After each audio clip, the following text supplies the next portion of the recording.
নমস্কার বন্ধুরা, আজকের অশোক লেল্যান্ড তাদের কোয়ার্টার ওয়ান রেজাল্ট পাবলিশ করেছে। চলো দেখে নেওয়া যাক। আমরা এখানে কোম্পানির স্ট্যান্ডার্ড নাম্বারটা দেখব।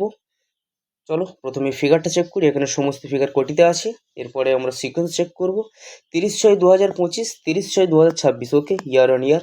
31/3/2026, 30/6/2026, ওকে, কোয়ার্টার অন কোয়ার্টার। আগের কোয়ার্টারে কোম্পানি ইনকাম করেছিল 14,075 কোটি। আগের বছরে ছিল 8,681 কোটি এবং এই কোয়ার্টারে হয়েছে 9,582 কোটি। এখানে বছরের সঙ্গে বছর তুলনা করলে দেখা যাচ্ছে কোম্পানি প্রায় 10%-এর আশপাশে জাম্প দেখিয়েছে এবং কোয়ার্টার অন কোয়ার্টার কোম্পানি বলা চলে অনেকটাই ডাউন নিয়ে এসছে, প্রায় 32%-এর মতন ডাউন নিয়ে এসছে। ঠিক আছে, চলো কোম্পানির খরচাটা আমরা দেখে নেব। আগের কোয়ার্টারে ছিল 12,319 কোটি। আগের বছরে ছিল 7,979 কোটি এবং এই কোয়ার্টারে হয়েছে 8,889 কোটি।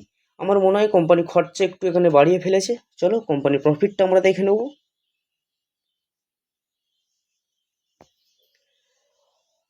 আগের কোয়ার্টারে ছিল 1,404 কোটি।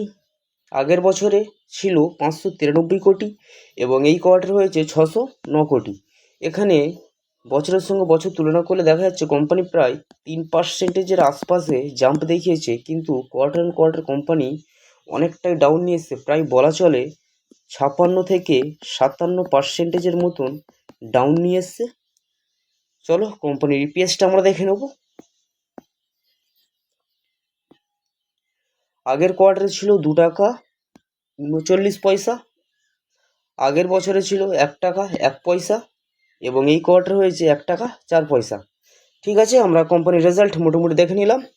তো দেখা যাক মার্কেটে এই শেয়ারটির প্রতি কেমন রিয়াকশন দেখায়। যদি ভিডিওটি ভালো লাগে তাহলে অবশ্যই লাইক করবেন এবং আরও আপডেট পেতে আমাদের সঙ্গে থাকবেন। ধন্যবাদ।